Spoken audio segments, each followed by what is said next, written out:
matanga. Hello, Florenzi unoita ndidonedze mabhazi sefoni yakupera moto dzanguva ndangariro aminoncha kuwana pamwe zviroto Florenzi 4kg beef ine proteins kaigara kukotechi kamwana kamadamu magireti kainzi Florence 4kg beef ine proteins kaigara kukotechi kamwana kamadamu magireti wairuka breni dzangu kadzitwista ndaidomanyani wechero kilomita ranga rini zipi pfusi rakuraisipa kuti nditaure zvandoda semombe ndaidipa hapana akaita sewe ndakapinda mushopu ndikashaya Florence gandikandemakusha handinopawa panezvashota angela ndememechando ndakusera pasuwa ndiri kutsvagoka ndipesa mafuta ndakatenga kafa gepu rangu daiwa ndikafira upenyu makasha kana juveti vatarivesa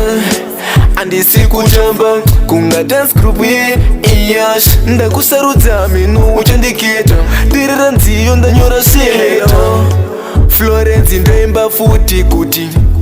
kainzi Florenzi 4kg beef ine proteins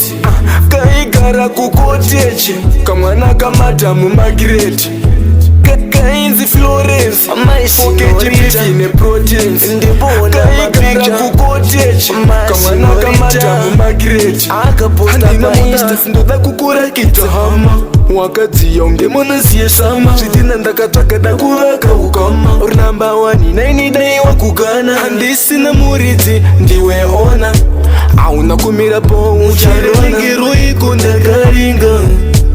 zvakuda kushinga mwari vakatora nguva vachikusika aminopa vachakumuona ndirini hana yangu ine makumbo inokikakika pandinonzwa zita renyu ndofunga imimi kainzi Florence 4kg beef ine proteins